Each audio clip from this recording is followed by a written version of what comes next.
हमारे इंडिया में सैलरी कम थी, यहाँ पे इतनी इंडस्ट्रीज़ नहीं थी, इतने सोर्सेज नहीं थे। उस वक्त बच्चे बाहर जाते थे, जो पुरानी स्टोरी है।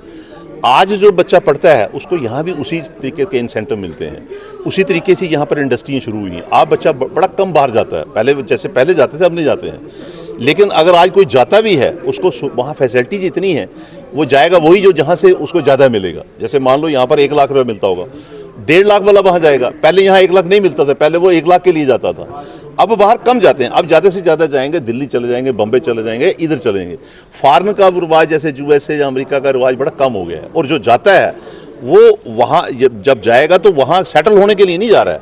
अब वो रिवर्स गेयर भी लगा रहा है कि उसको इंडिया का भी रिगार्ड है। लेकिन आपने जो कहा कि मैं संदेश जरूर दूंगा कि हम सब की ये ख्वाहिश होती है कि बच्चा हमारा पढ़े, ये हमारी होती है, जैसे हर पेरेंट्स की होती है। लेकिन मैं आपके द्वारा ये कहूँगा कि पेरेंट्स को पढ़ाना चाहिए, और उसको साथ साथ में ये भी एजुकेशन देनी चाहिए कि भाई अपना इंडिया अपनी जगह छोड़कर मत जाओ। फर्स्ट ऑफ ऑल इंडिया, उसके बाद आगे। ठीक। ऐसा कि जो बूढ़े माँ बाप होते हैं और उनके जो बच्चे होते हैं वो बाहर चले जाते हैं पढ़ लिख कर। तो इससे ऐसा कि जो माँ बाप है वो इंतज़ार में बैठते हैं, हमारे बच्चे आएंगे, हमारा ख्याल रखेंगे। और बच्चे जो है अपनी मजबूरी में रहते हैं, तो अगर बाहर चले जाते हैं पढ़ लिख कर तो वो आने का फिर उनका सिस्टम दूसरा बन जाता है, फिर उसी रंग में रह जाते हैं। मगर पीछे माँ बाप जो हैं वो इंतज़ार करते रहते हैं कि वो आएंगे, इंतज़ार में रहते हैं, वो वहाँ शादी भी कर लेते हैं।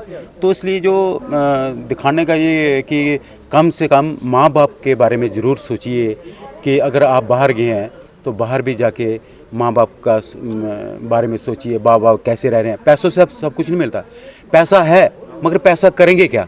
अगर बच्चे नहीं होंगे तो पैसे का क्या करेंगे? इसलिए ये इतना मैसेज दिया कि कम से कम अपने माँ बाप का ख्याल रखें, बच्चे उनके पास रहें, तो उससे जो परिवार है वो अच्छा चलेगा। तो यही मैसेज देने की कोशिश की है हमने। तो ये परिवार में आगे पीछे आजकल चल रहा है सब कुछ। बच्चे की डेथ हो जाती है तो माँ बाप टूट जाते हैं।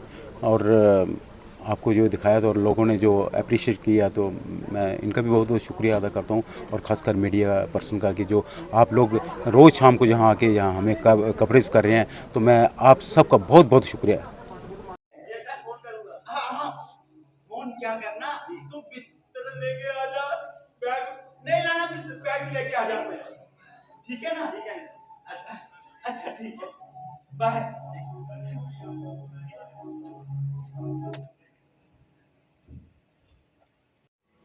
कोई आए, उनसे देख के आता हूँ कौन आया। इधर बैठ।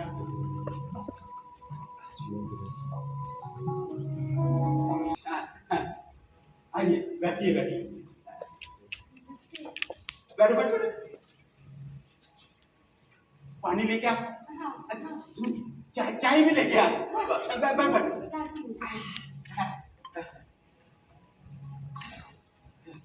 जी जी, क्या ये दीनानाथ जी का है?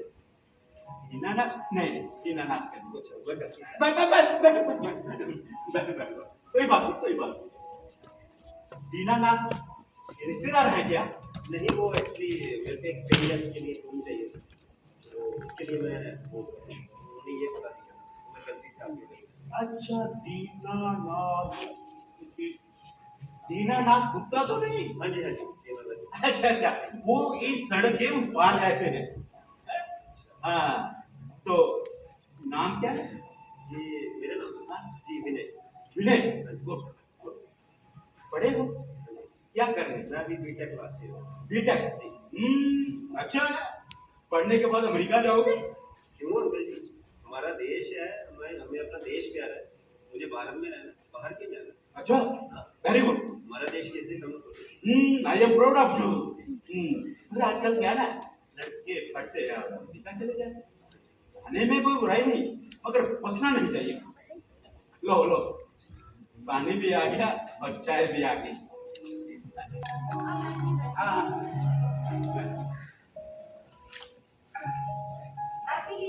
हाँ, मैं लगता हूँ। लो पियो पियो बेटा, पियो पियो।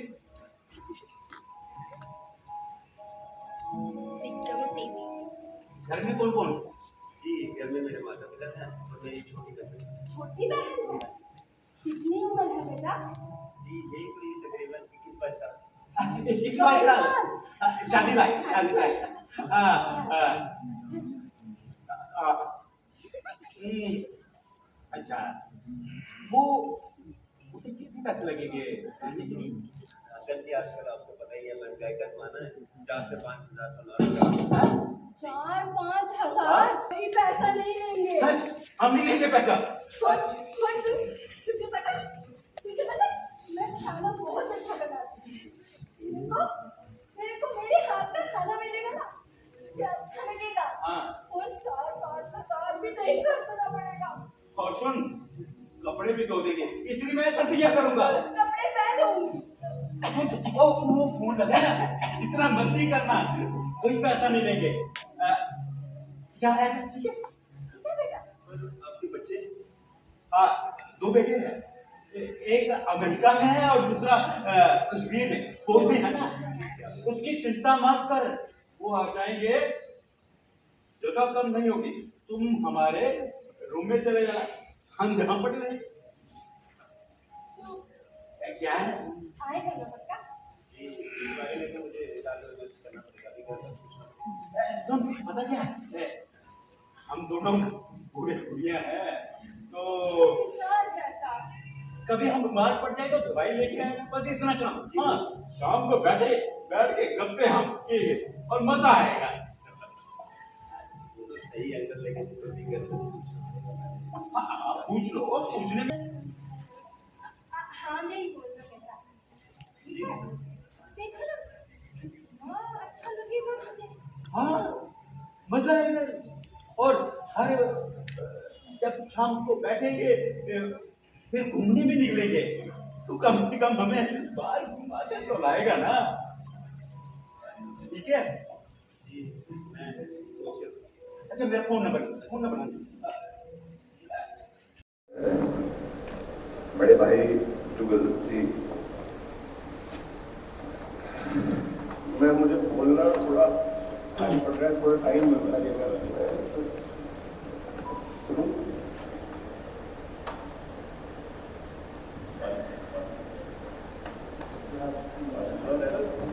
वो मेरे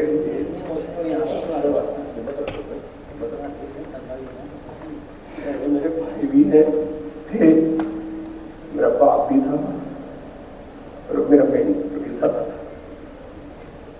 आज जो भी हम लोग कर रहे हैं, शायद यूट्यूब या सोशल मीडिया या फिल्म या कोई भी गतिविधि जो है एक्टिंग सिंगिंग में हो रही है यहाँ पे रियासी से, मैं भी बड़ा खुशकिस्मत हूँ कि मैं भी एक छोटा सा आर्टिस्ट हूँ।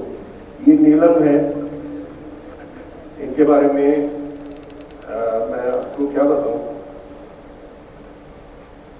30 साल से ये रेडियो पे, ऑल इंडिया रेडियो और टीवी दूरदर्शन जो हमारा है थ्रू आउट इंडिया, मतलब ये परफॉर्म करती हैं। इनको आप सुनिए यूट्यूब पे, नीलम लंगे करके इनका नाम है, जो रेडियो पे FM रेडियो, ये सारी देन सुदर्शन भैया।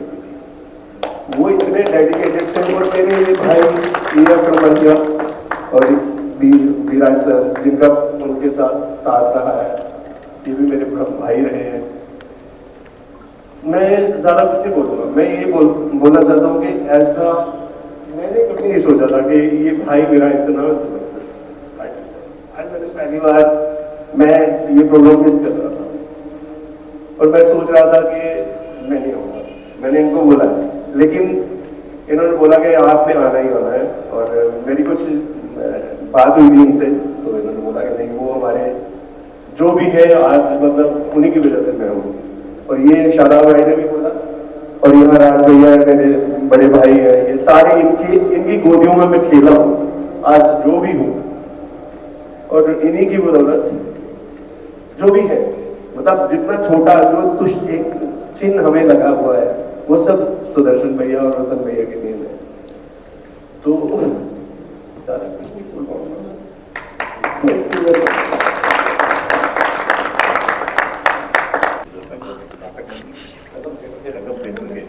सभी टीम और खासकर अजनबी जी, उनकी पूरी फैमिली, उनसे सारा परिवार है,